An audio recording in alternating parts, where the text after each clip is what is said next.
Hi everyone, Lee Pacchia here, and you're watching Between the Lines, part of Fault Line's effort to expose the cracks in America's criminal justice system. We're talking to Chris Seaton today. He is a contributor to Fault Lines and a criminal defense attorney based in Tennessee. Chris, good to see you. Welcome. Hey, Lee, it's good to see you too.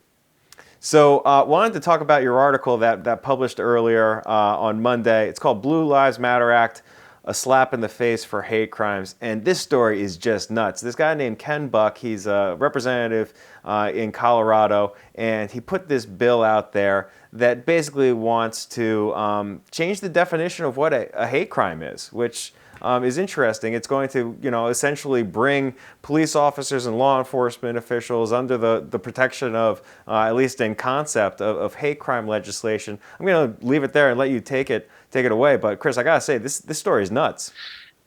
To say that it's nuts is a bit of an understatement, Lee, but I'll grant you have a bit more tact than I do. Congressman Buck decided to introduce this bill called the Blue Lives Matter Act, which would essentially make any act against a police officer of violence, real or perceived, the literal definition of a federal case. Now, what he did in doing this is basically ape the current legislative structure that we've got in place for hate crimes right now. The bill in question specifically that he's done is H.R. 4760, if you're into such things, but the statute that deals with hate crimes right now is 18 U.S.C. Section 249. The reason we actually have laws about hate crimes is because we understand that sometimes when people commit certain offenses against somebody because of their race, because of their sexual orientation, because of their religion, these things can actually cause damage to a community. Now, what Representative Buck wants to do, and this is where I kind of question his sanity a little bit, is take a job. A police officer. Right, not an immutable characteristic like race, gender, sexual orientation. No, this is something you signed on to do. You took training to do this. You filled out an exam. You did everything you needed to do to become a police officer. And now what Buck wants to do is say, you belong in the same class of people as those who have been marginalized because of issues concerning real hatred. Why?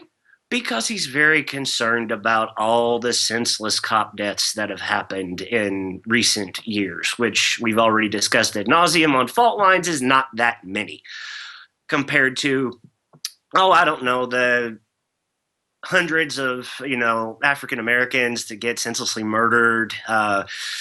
Just throwing that out there. Right.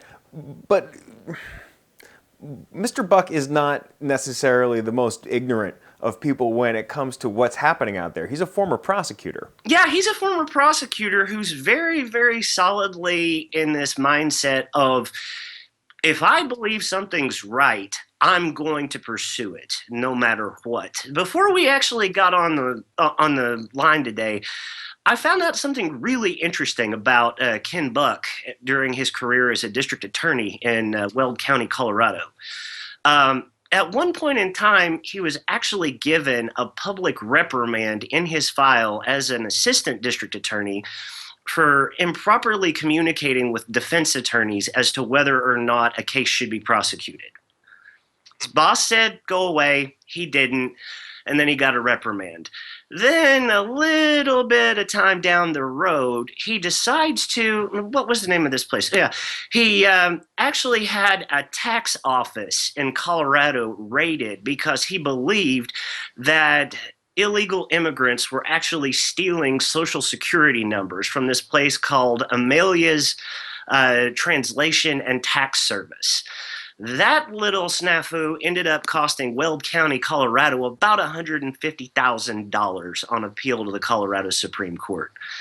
But hey, it managed to work for him. It was what he felt was right.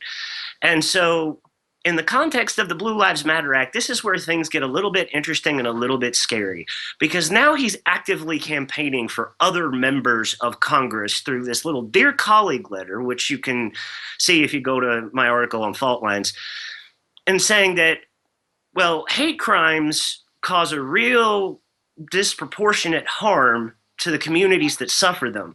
Likewise, crimes against police officers have a disproportionate impact on society as a whole. Mm-hmm. Flawed logic 101 here. That's pretty much a false equivalency if I've ever heard one. But Right, but it's also an emotional argument that I can see gaining traction among his colleagues. Is this starting to gain traction? Can this thing actually pass, in your opinion? that's where I get to a really scary place, Lee, because Right. Well, we live in a scary political environment. we do, and that's we've had at least one person out there say that stuff like this should happen as far as politics is concerned, and now we have people who are saying, having a gun, being able to shoot someone, having an entire department behind you to usually justify those shoots whenever those things go down, being able to wield weapons like tasers that can cause heart attacks or worse, having greater rights than the average citizen. Despite all of these protections, police aren't protected enough. So therefore, we need to make any action that happens against them, real or perceived, a hate crime. And that last part's what scares me, because the perceived element of it means that, just hypothetical scenario, if I saw Lee Pacchia walking down the street, should this bill pass, and I just happened to think you were a police officer that I saw, tossing my son against a wall and, searching him for something, I could yell out, "I hate cops," and slug you, and then all of a sudden, I've just committed a federal hate crime. Right. I mean, this puts us in a world where, I think Scott said on another interview we did way back when, it's a felony everything kind of world. What happens when stuff like this becomes a felony? Then you get into a very scary situation. You're now getting to a point where I honestly fear for the world that my kids are going to live in when we start making everything a felony, Lee. I honestly fear for the way my kids are going to get treated when they may say or do the wrong thing to a police officer, and then the next thing I know, they're all of a sudden getting charged in federal court for a hate crime. That is a world I don't want to leave my kids in. And if there's any sensible people listening to Ken Buck right now, they need to realize this Blue Lives Matter Act is complete asinine garbage that needs to be tossed. More people in jail for longer periods of time. And I imagine some interesting fireworks in the courtroom would be kind of the near-term, results from something like this passing. But that's just my perspective. And I think it's a very good perspective, Lee. I mean, you just nailed it right on the head. We're sending more people to federal prisons with this. We already know that it's one more thing to tack on in a sentencing structure for somebody. If you make it go from just assault to now it's a hate crime, well, that gives an even bigger sentence to the person that's going to federal prison, which means that more money and tax dollars is going out to take care of issues like this, which means that more people are being affected disproportionately in ways that this particular well-meaning representative just didn't figure out. Chris, this is a heck of a story. Thanks for getting us that article at Fault Lines, and thanks for doing this interview. I hope you're going to stay on top of this story for us. Oh, you can trust me. I will keep my finger very firmly planted near Ken Buck's pulse right now. Nice. Thanks, Chris. Thank you, Lee. That's Chris Seaton, criminal defense attorney based in Tennessee.